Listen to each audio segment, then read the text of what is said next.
नमस्कार मित्रांनो, आपल्या सर्वांचे स्वप्नपूर्ती एज्युकेशन मध्ये स्वागत आहे। आज DMER ने जे आहे तर काही पदासाठीची यादी जी काही आहे तर ती जाहीर करण्यात आलेली आहे।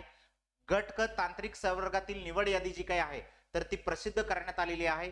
आयुष यासाठीची जी काही आहे तर ही यादी आहे 21 डिसेंबर 2023 रोजीची ही यादी आहे। आता काल सुद्धा जे काही आहेत तर यांनी 20 डिसेंबरला दोन याद्या या ठिकाणी जाहीर केलेल्या आहेत। गटक तांत्रिक संवर्गातील अंतिम निवड यादी जी काही आहे तर ती प्रसिद्ध करण्यात आली व गटक तांत्रिक संवर्गातील उमेदवारांची पात्र व अपात्र यादी जाहीर करण्यात आली। त्याचबरोबर 19 डिसेंबर रोजी जी काही आहे तर स्टाफ नर्स यांची जी काही यादी आहे तर ती सुद्धा इथं जाहीर करण्यात आलेली आहे। तर बघूया आज कोणती यादी नेमकी या ठिकाणी इथं जाहीर करण्यात आलेली आहे ती। ओके, तर बघा या ठिकाणी दोन पदासाठीच्या याद्या ज्या काय आहेत तर त्यांनी लावलेल्या आहेत।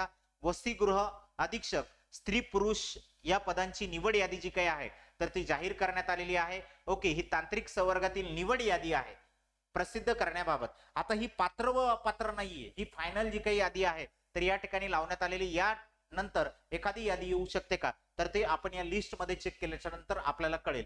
ग्रंथपाल या पदासाठीची सुद्धा निवड यादी इथं लावण्यात आलेली आहे। मी तुमच्या समोर ही जी काही आहे तर एक डाउनलोड करतो।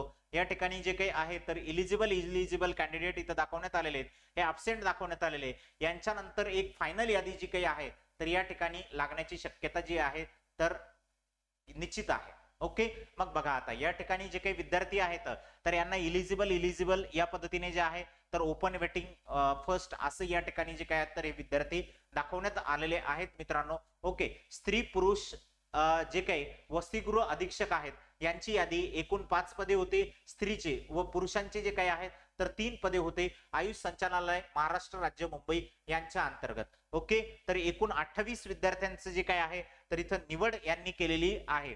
ओके, यामधले एक जण जे आहेत तर ते ॲब्सेंट आहेत, बाकीचे सगळे इथं इलिजिबल कॅन्डिडेट जे काही आहेत तर 27 कॅन्डिडेट इथं इलिजिबल आपल्याला दाखवण्यात आलेले। त्याचबरोबर यांची वेटिंग लिस्ट वगैरे जी काही आहे तर ती सुद्धा इथं लावण्यात आलेली आहे।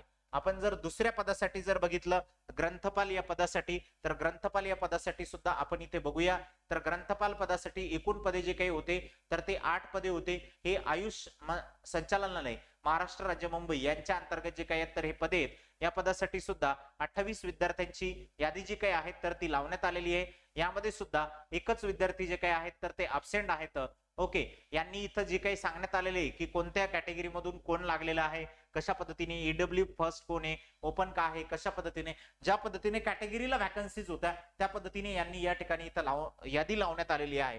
DMER आता जे काही आहे तर या ठिकाणी ऍक्शन मोड मध्ये आलेला आहे। ऍक्शन मोड मध्ये आल्यामुळे आपल्याला जे काही आहेत तर यादी दररोज बघायला या ठिकाणी मिळत आहे। त्यामुळे जे विद्यार्थ्यांनी DMER ची एक्झाम दिलेली आहे अशा विद्यार्थ्यांनी वेळोवेळी वेबसाईट बघा व त्यासोबत जे काय आहे जर तुम्ही चॅनलला सबस्क्राईब केलेलं नसेल तर चॅनलला सबस्क्राईब करून ठेवा, जेणेकरून ह्या अशा ज्या काही अपडेट्स असतील तुम्हाला त्या आमच्या थ्रू वेळोवेळी मिळत राहतील व आपल्या मित्रांपर्यंत सुद्धा हे जे काही व्हिडिओ आहेत तर ते शेअर करायला विसरू नका। चला आपण या ठिकाणी इथे थांबूया। धन्यवाद।